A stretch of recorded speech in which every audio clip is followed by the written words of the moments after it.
The Fleischman's Yeast Hour, presenting a variety entertainment directed by Rudy Vallee.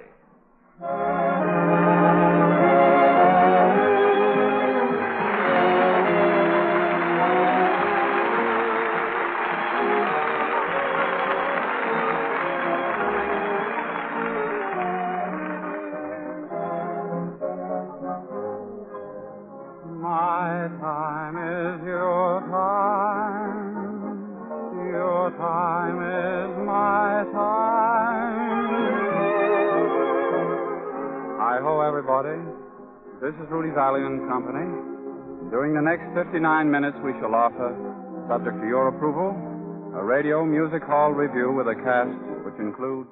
We're glad to know that she's going to do another Barrie play for us tonight. That, however, comes later. Right now, a special curtain and a special welcome for Miss Helen Hayes.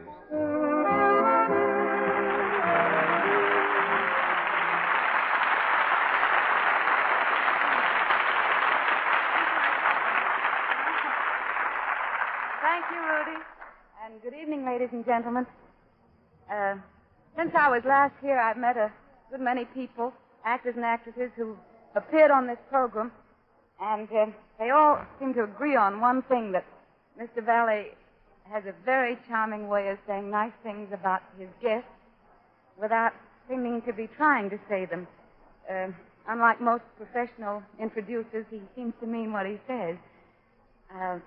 So I'd like to turn this very special introduction right back in his direction. I give you our host.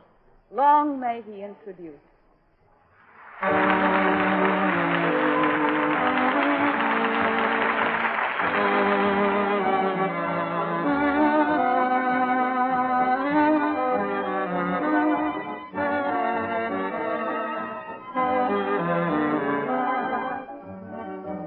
Besides Miss Hayes, we have with us this evening Joe Penner, this program's candidate for the next radio comedy hit.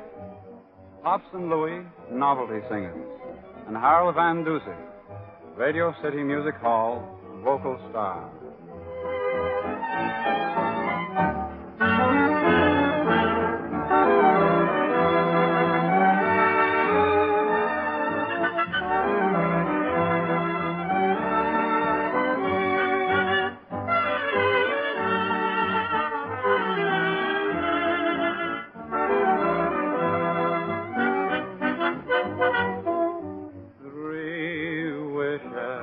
What shall they be? Sweet wishes, 1, 2, and 3. Since I have learned to love you, one has now come true. Won't you learn to love me? Then we'll have 2, 3 wishes, none of them new. Just wishes, only for you. When someday you're wearing my ring, 3 wishes will come true.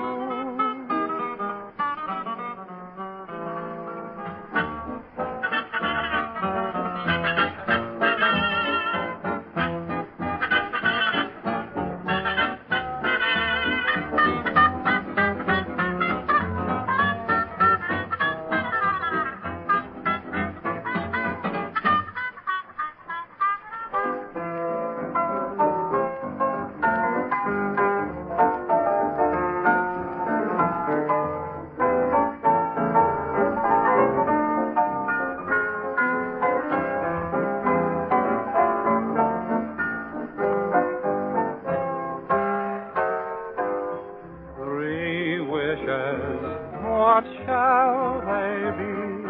Sweet wishes, 1, 2, and 3. Since I have learned to love you, one has now come true. Won't you learn to love me? Then we'll have 2, 3 wishes, none of them new.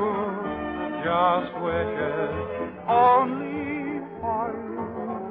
When someday you're wearing my ring, 3 wishes will come true.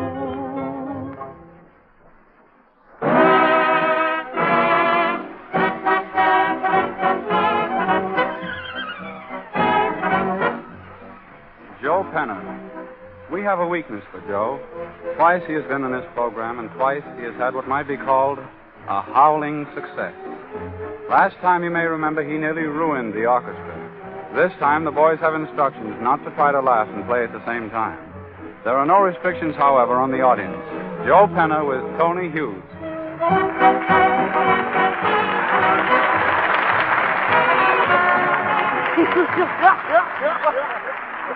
Hello, Tony. Well, Joe, am I glad to see you? Yeah? Yes, sir, boy. I said it. Why, Joe, wait a minute. What a lovely medal. Where'd you get it? Well, I got that in school when I graduated. Is that so, Joe? For what? Well, for giving the best answer to a problem. Yes, and what was the problem? Well, the teacher asked how many legs had an ostrich, and I said 3. Oh, but, Joe, that's all wrong. An ostrich has only 2 legs. I know, but everybody else in the class said 4, and I was the nearest. That's why I got the medal. Oh, Joe, you haven't changed a bit. But I'm sure tickled to death to see you. Yeah? Yes, positively. Well, I've been driving all over town in my car, hoping I'd run across you. Boy, ain't I lucky. Boy, we're both lucky. Yeah. You know, today is my wedding anniversary, Joe. Is that true? Yes, sir. We're married 10 years today. Is that true? And Mary and I have never had a cross word. Is that true? Yes, and I want to buy her the most wonderful present I could find. Is that... You want to buy a duck?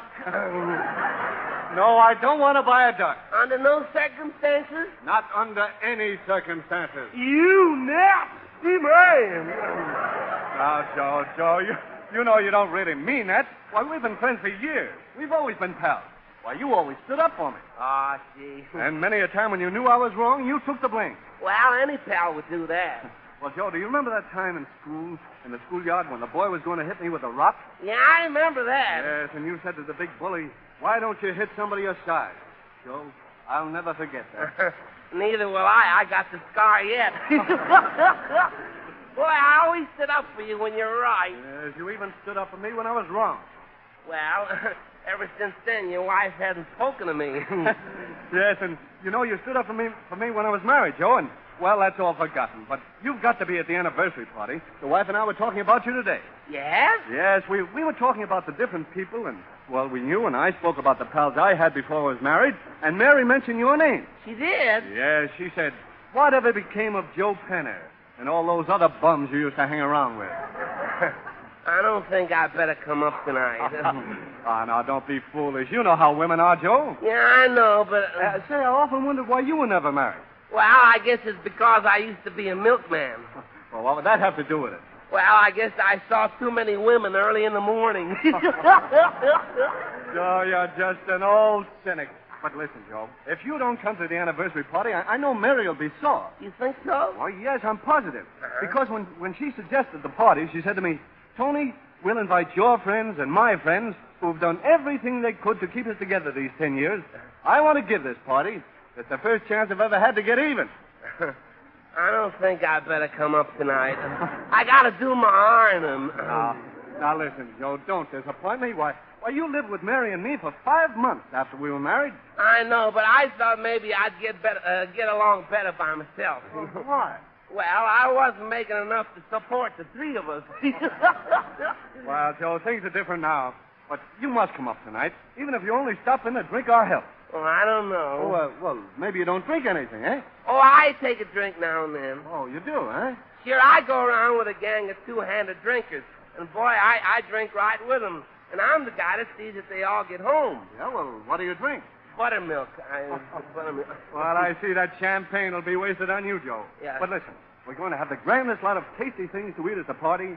Caviar, 4 roast Virginia hams, 3 gallons of potato salad, chicken a la king, 50 quarts of ice cream. Boy, you must expect a lot of people. That's what's worrying me. I'm afraid there won't be enough. I think I ought to get something else. Is this... You want to buy a duck? No, I don't want to buy a duck. You nasty man. Oh, Joe, you mustn't get worked up like that. It's bad for you. It gives you bad dreams. Say, do you ever dream at night, Joe? Well, that's the time I sleep. Well, I see. You never eat anything before you go to bed then, do you? No, well, maybe a little strawberry jam and some tea. Well, that accounts for it, Joe. You see, you only dream when you eat heavily at night. Is that true? Yes. You know, science has proved that a heavy meal before retiring has a peculiar action on the subconscious mind and causes dreams. Oh, I didn't know that. Yes, now, you see, I have a very peculiar idiosyncrasy. Oh? Idiosyncrasy. I mean, I have a peculiar condition that always follows when I eat late at night. Oh, yeah? Yes, now, if I eat a lobster just before retiring, I always have the same dream. The same dream? The identical dream when I eat lobster. What do you dream? Well, I always dream that, I'm in a Turkish harem, surrounded by beautiful girls. Boy, that is a peculiar in your sink, I see. But what does the Sultan say? Oh, well, I never see him. Oh, boy, ain't you lucky? Sir, well, that's what eating one lobster does to me. Well, I must be going now. Well, wait a minute. Where are you going? Well, I'm going home and eat 3 lobsters and go to bed.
After our rendition of this composition, Empty Days, 4 weeks ago, that it seemed to me that Jack Cracker, its very young writer, must have been influenced by stormy weather.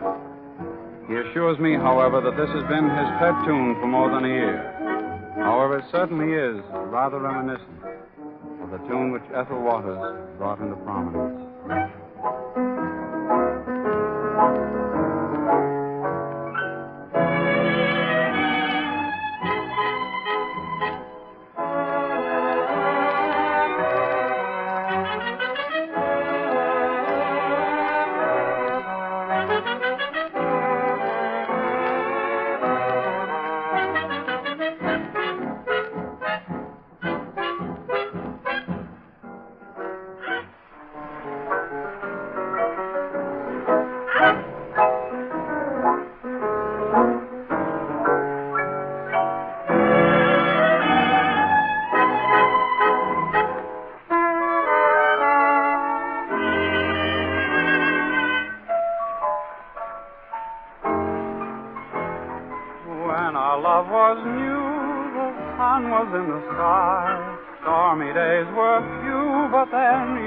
Goodbye. I'm broken hearted 'cause I love you so. Why did you go away? It really is a shame we couldn't get along. If I am to blame, I'm sorry I was wrong. The blues have settled in my lonely room, filled with gloom all day.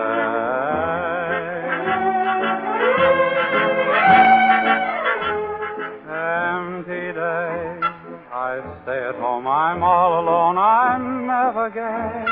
You took the love I gave you, then you went away.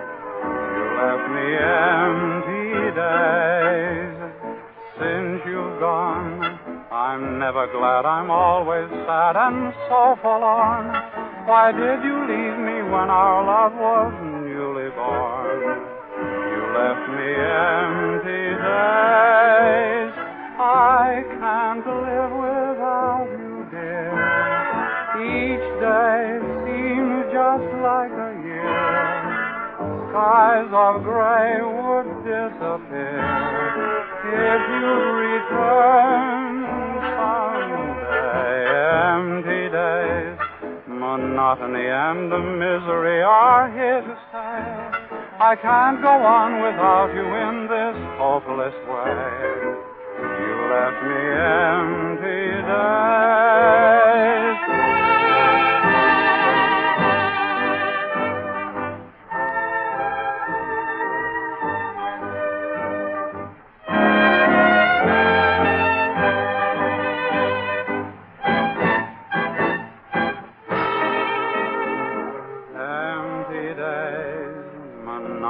And the misery are here to stay. I can't go on without you in this hopeless way. You left me empty days.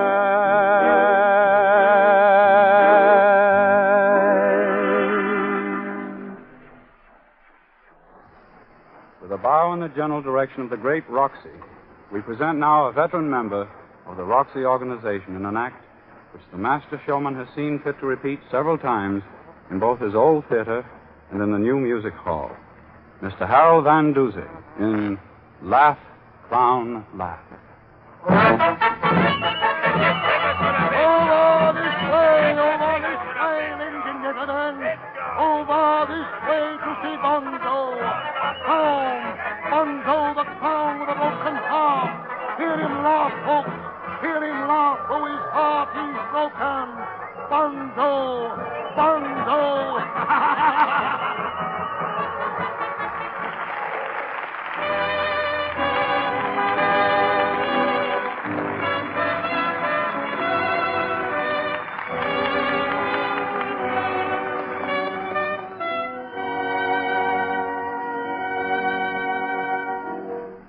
Life is a play, and we all play a part. The lover, the dreamer, the clown. The dreamer and lover are always in tears. The clown spreads sunshine around. The life with a smile is the life worthwhile. So clown, till the curtain comes down.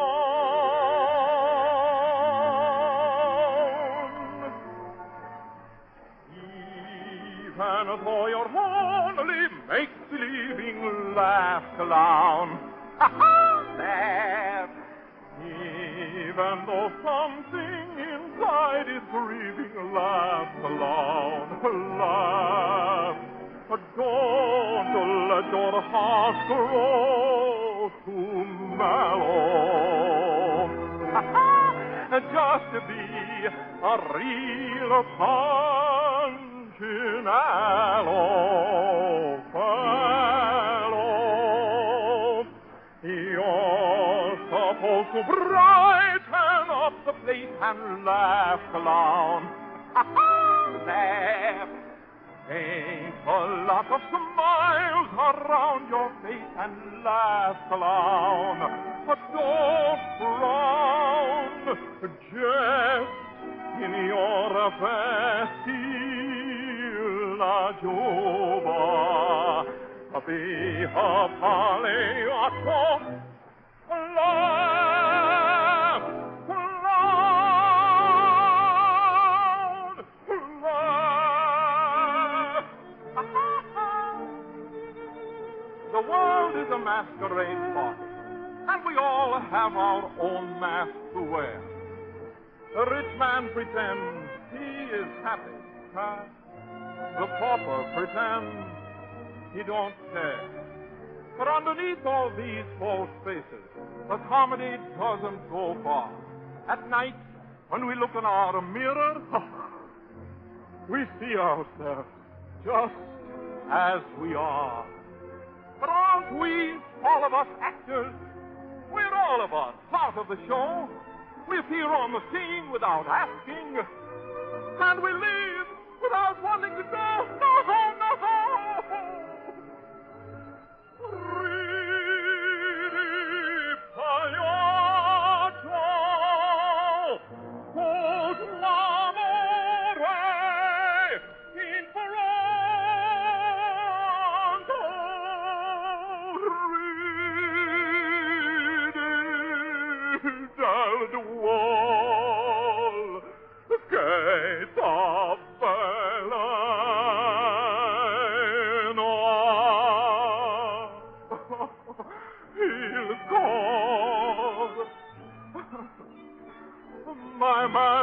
all worn out with teardrops at night when it's laid on the shelf. I may make the world think I'm married, but I can't hide the truth, Helen. No matter how much it may hurt, I must keep on acting, just like Barrie or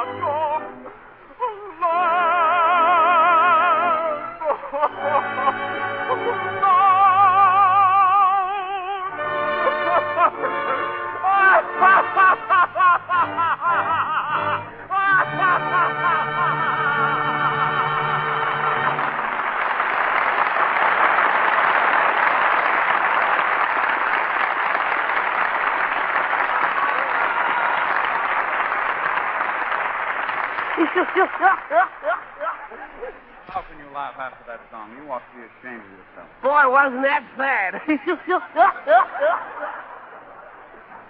Joe, I'll have to ask you to stop laughing and interrupting us this way. Well, I have to laugh when I sing of the dream I had last night about Adam and Eve. You dreamt about Adam and Eve. Yeah, Eve was throwing stones at Adam, and Adam was hitting Eve over the head with a great big club. A conch. A conch? Yeah, with a big club. Oh, boy, was he mad. What were they fighting about? What are you laughing at now? I gotta laugh, because I know what's coming. All right, what were Adam and Eve fighting about? Well, it seems that Eve put Adam's Sunday suit in the salad.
Dearest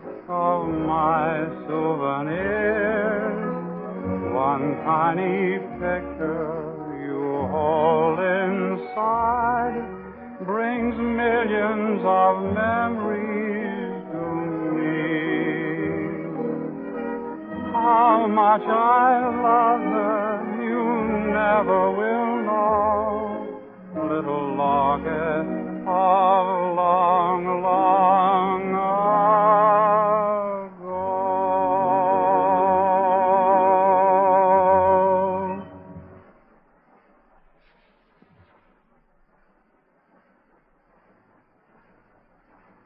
You are listening to the Fleischmann Yeast Hour, directed by Rudy Vallee, who presents Helen Hayes, Harold Van Dusee, Pops and Louie, Joe Fenner, and... Joe, get out of here. The next act is Pops and Louie. You're not supposed to... Did I tell you about my dream I had last night? No, and you're not going to. If I have to take you by the neck of the seat of pants just like this... Don't never do that again. All right, Joe, you win. Tell us about the dream. Well, I dreamed I went to heaven, you see, and I saw St. Peter, and I said... You saw St. Peter? Yes, you see, in my dreams I meet a lot of swell people, you see. So I said to Mr. St. Peter, I says, pardon me, Mr. St. Peter, I says, do you mind if I go into heaven, please? And he says, I'll let you go into heaven on one condition. He says, you take this great big piece of chalk and write all your sins on the golden stairs. So I'm up there writing my sins on the golden stairs, and who do you think I saw? Who did you see? Rudy Vallee. You saw Rudy Vallee? Why, what in the world was he doing up there? He was going back for more chalk. You nasty man.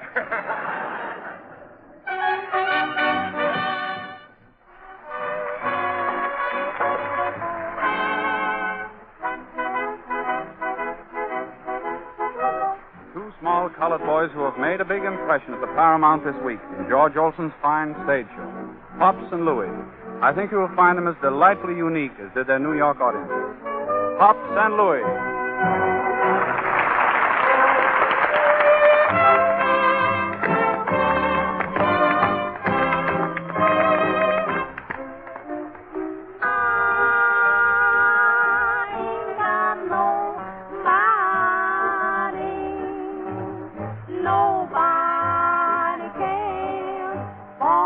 Nobody that wants you, the one who you. I'm so sad and lonely. Why don't somebody come and take a chance with me? I sing love songs all the time. If you could come and be that babe of mine, I ain't got nobody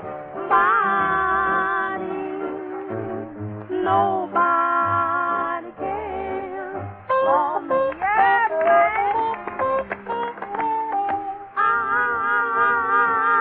I ain't got nobody cares for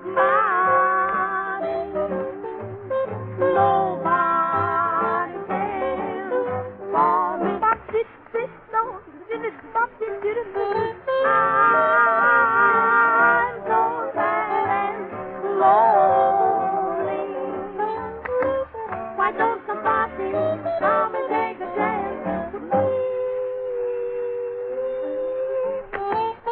I sing love songs all the time, but if you come and be that babe of mine, I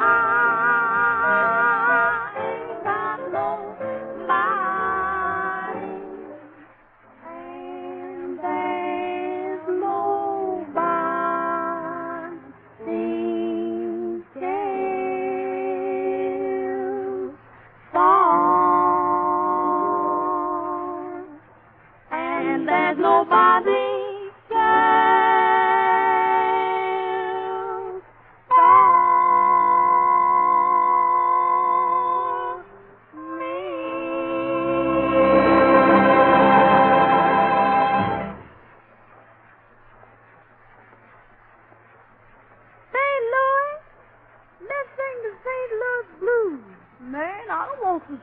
those St. Louis blues.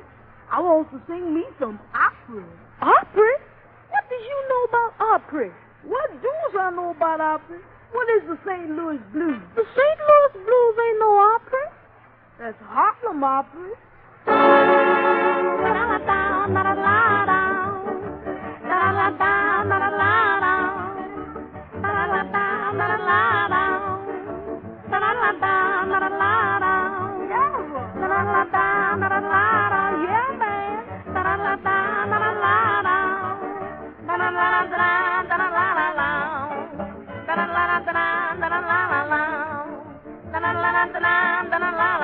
Get away from here. Say,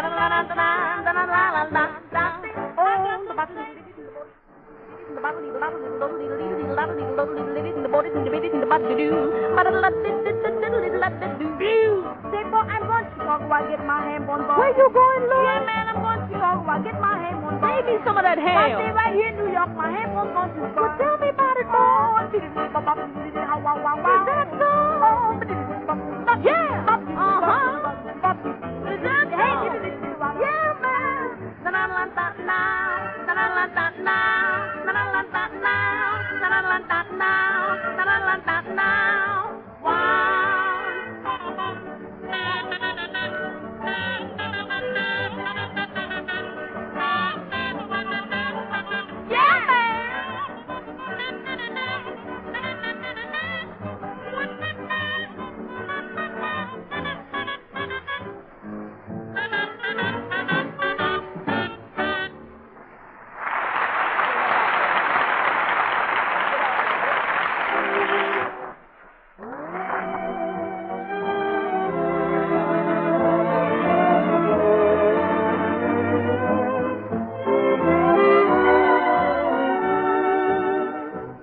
A close study of popular songs reveals that only perhaps 2 out of 5 have melodies whose atmosphere is in keeping with the lyrics.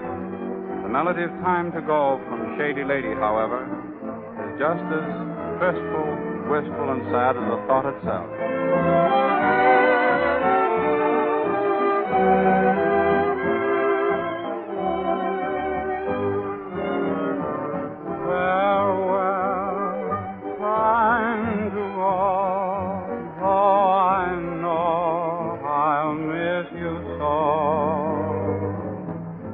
Wasn't meant to be.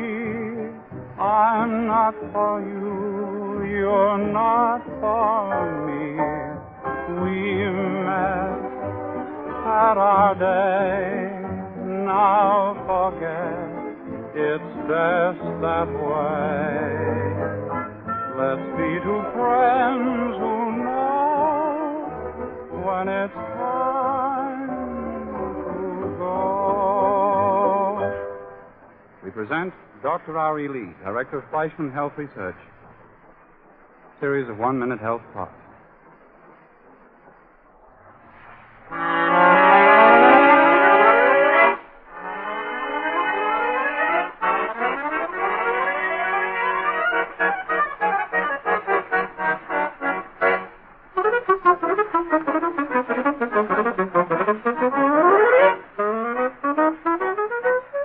Welcome again to the Fleischmann microphone. These two wizards of the saxophone and the piano accordion, the Hertz brothers, offering a novelty, Butterflies in the Rain.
Oh,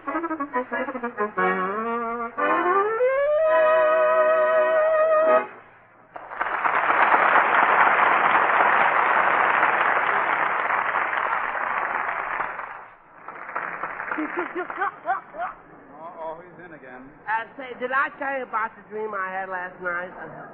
What, another? Boy, I don't know when to stop, do I? You have these dreams every night? Oh, no, sometimes I can't go to sleep. In that case, why don't you try counting sheep jumping over a fence? Yeah, but who's going to get up and get dressed and go out and find a lot of sheep? Let me tell you about this little dream I had about two little cats, a little lady cat and a little gentleman cat.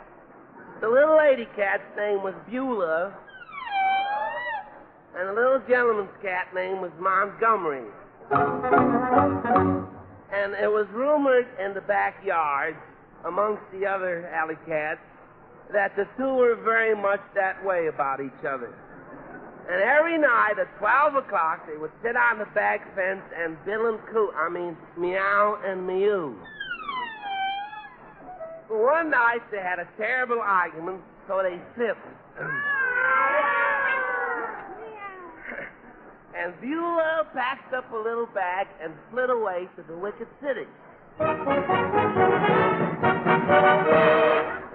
And was never heard of again. And Montgomery, that's the gentleman's cat,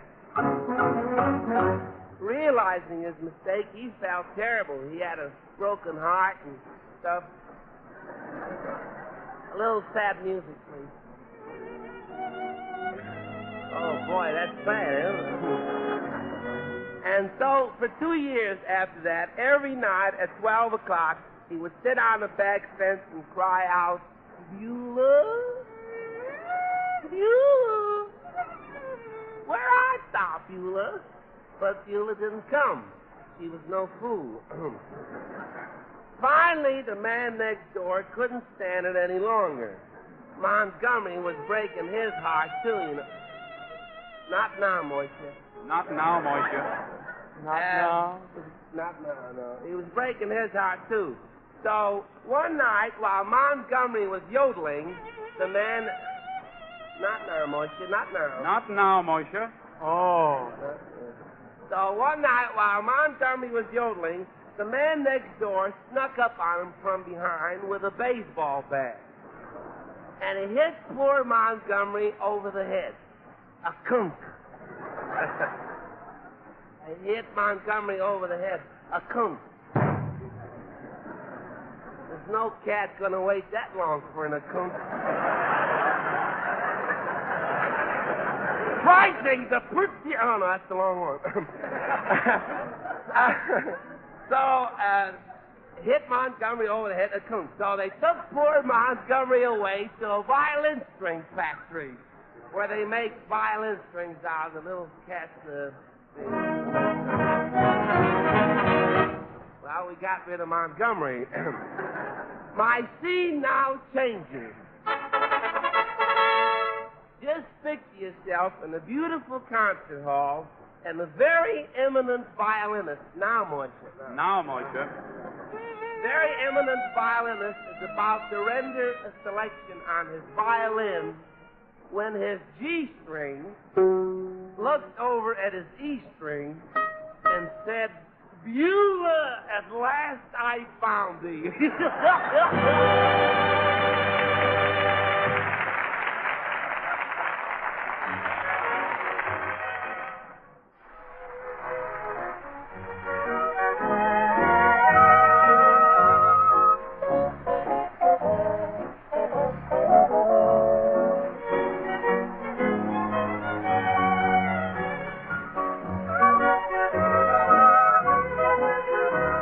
From the state of levees, black-eyed Creole maidens, oysters a la Rockefeller, the seat of the Mardi Gras, and the home of the tempestuous kingfish Huey Long, comes this one, Louisiana Lullaby.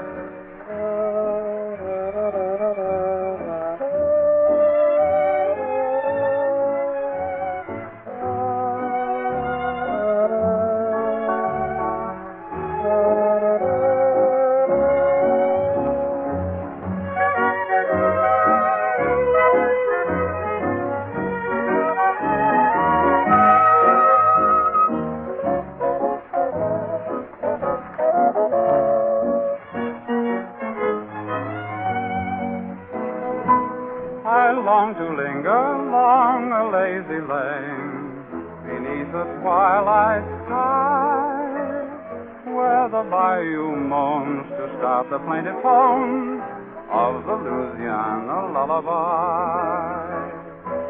I want to wander where the willow weeps and lonely crickets cry, where each weird refrain is just another strain of the Louisiana lullaby. Listening to the wistful whistling of the breeze, melodies that haunt the silent night. I'd love to tiptoe through the tangled wood and breathe a peaceful sigh, where the grass is deep. Oh, let me fall asleep to the Louisiana lullaby. In September 1897, not quite 36 years ago, at the Empire Theater in New York, Miss Maud Adams played Lady Barbara in Barrie's The Little Minister for the first time. 20 years ago, in 1913, the great actress gave her last performance in the role. During those years between, all of America learned to love Lady Barbie and Maud Adams. Tonight we present as Barrie an actress entirely worthy of the great traditions of the role. Miss Helen Hayes as Lady Barbara, with John Griggs as Gavin, in Sir James M. Barrie's The Little Minister.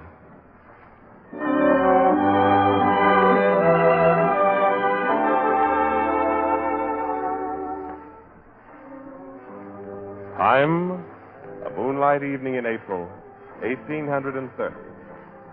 Place, a forest clearing near the town of Thrums in Scotland. The town of Thrums in Scotland has recently been roused from a state of dour Scotch calm by two calamities. First, an encampment of gypsies has settled on the edge of the wood, causing great excitement among the young men of the village by reason of the beauty of the gypsy womenfolk, and great concern to the young minister of the place by reason of his pastoral duties. Calamity the second, a wage riot in the weaving mills. The weavers have defied Lord Rintoul, the king's bailiff, and stoned his constables. News has reached town that the king's soldiers have been ordered to seize the riot leaders in reprisal, and some of the townsmen have stationed themselves in the woods, ready to give the alarm if the soldiers come. As the play begins, the minister, a very conscientious young man indeed, has persuaded these men to avoid bloodshed by returning to town. They stop to leave when a young girl in gypsy dress runs into the clearing, and then she calls to a straggler.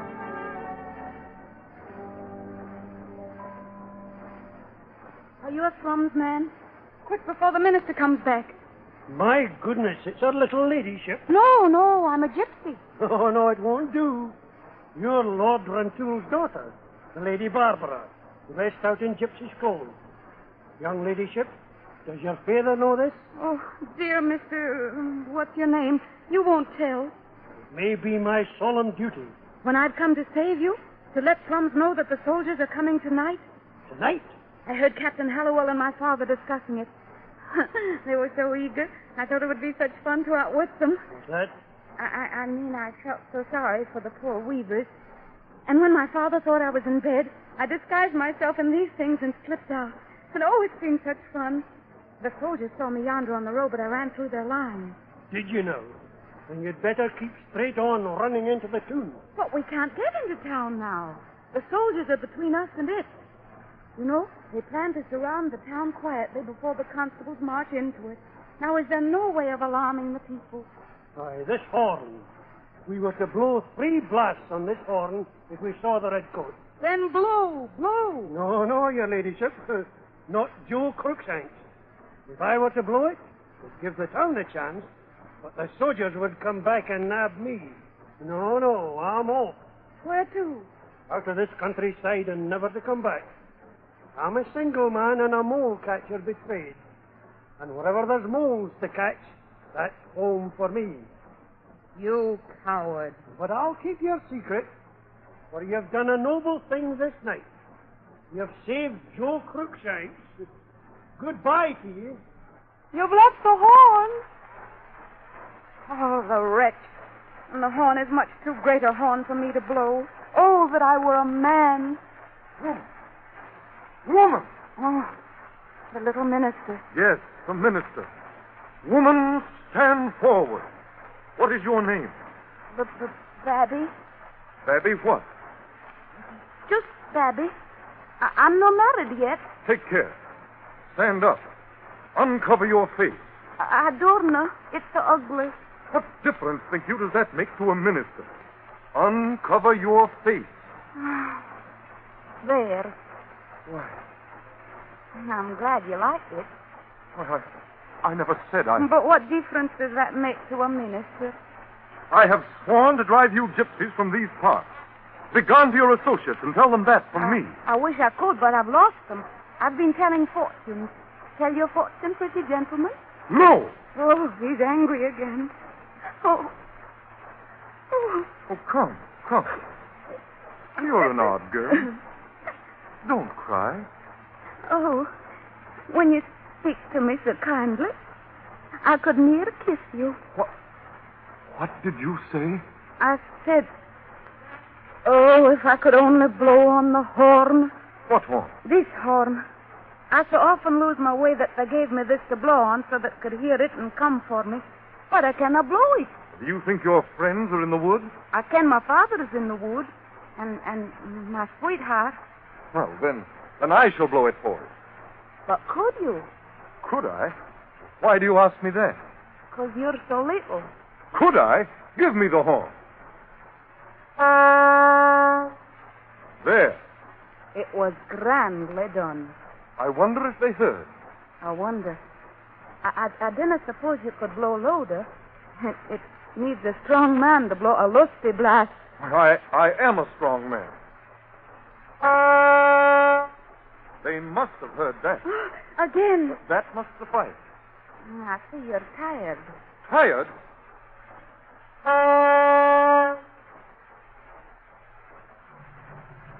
A town drum. At this hour? Well, that's very odd. I can't understand it. Look. The lights in the town. The people are shouting. What can it mean? It means that the town is rising again, the soldiers. Soldiers? There are no soldiers. The wood is full of them. You hear? My poor people. There's a chance for them yet. The alarm has been sounded. What? After I forbade it? Who sounded the alarm? You did. I? On the horn. Why, you gypsy. The soldiers. They mustn't have found me. I was seen when I came through the line. Your cloak. Quickly, give it to me. Hurry. I'll not help you. I'll not at all. Oh, are you a man or what are you? They'll arrest me, put me in jail. Would you see me in jail? Run, then. I'll not tell them I saw you. Oh, there's no time to run. Give me that cloak. Must I tear it off for you? Here, then, here. But I'll not. Company! Oh! You, Mr. Dishart? And, Introduce me, dear. Why? Ah, Sergeant, you may chide me for venturing here. But where should a woman be on such a night, save by her husband's side? Mrs. Dishart? My service to you, ma'am. Sergeant, I must inform you. Yes, love. About the woman in gypsy dress. You saw her? Which way? She came stealing out here and then ran back that way. She's double. After her! I must follow them. You and your good lady will excuse me, sir. Sergeant. Have you anything to say, sir? Have you? No. And good night, Mr. Dishart. Your servant, sir. You said you were my wife. How dreadful. Oh, why did I not say I was his mother? Oh, forgive me.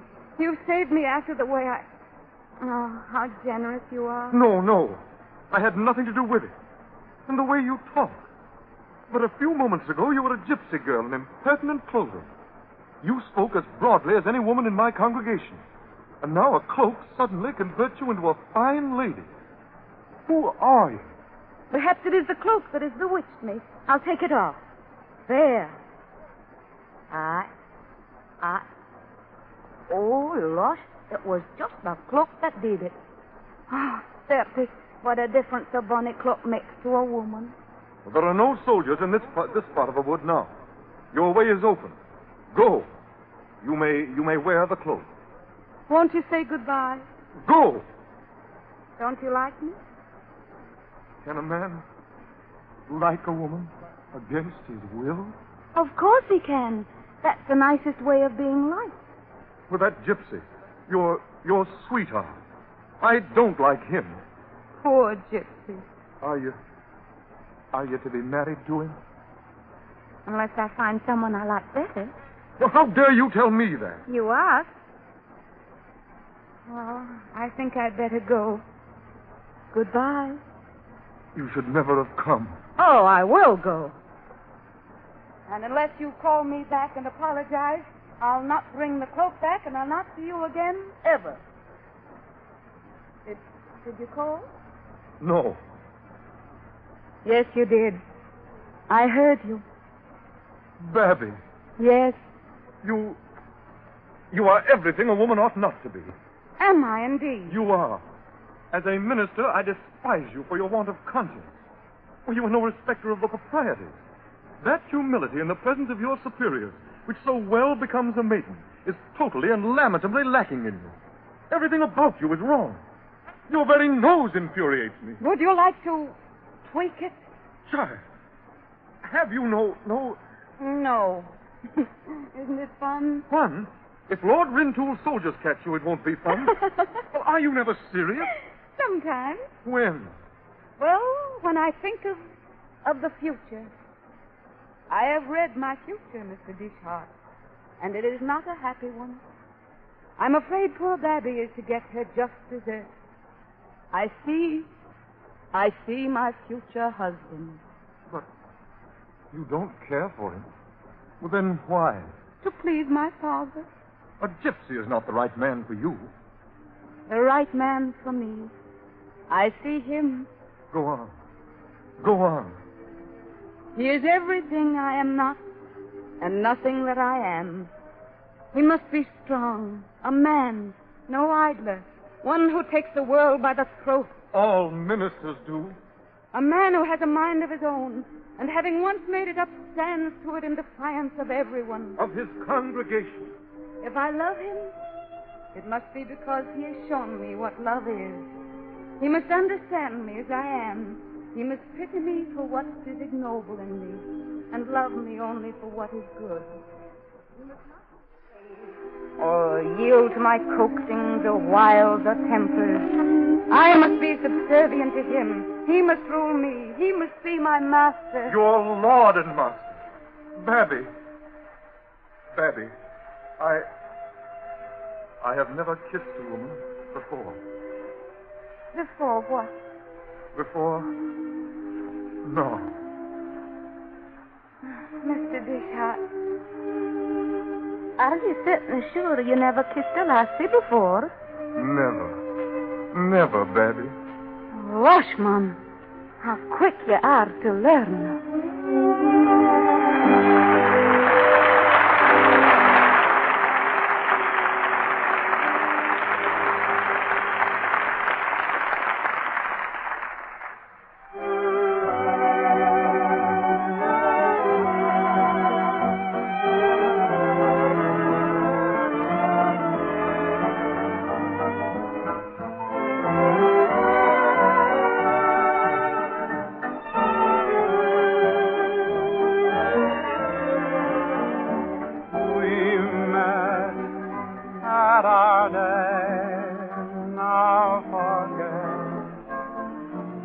The makers of Fleischmann's Yeast are very glad to make the following announcement at the request of the National Recovery Administration.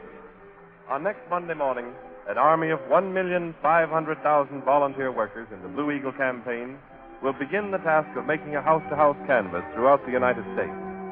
These men and women will work without pay and will be donating their time and efforts as patriotic Americans, fighting a battle for the unemployed. They will be identified by an insignia button bearing the word volunteer.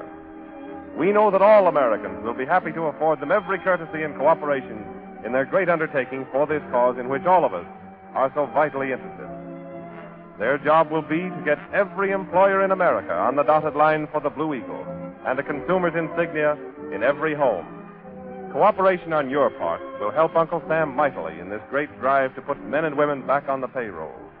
The motto of the Blue Eagle is, we do our part. May we ask each of you to translate this motto into real accomplishment by giving your utmost cooperation to the members of the Army of Volunteer Workers who will visit your places of business and your houses next week. Thank you, Jimmy. This is Rudy Vallee. Wish to tell you that we'll be with you next Thursday as usual. I hope our program will contain another impressive cast. This is Rudy Vallee bidding you all good night.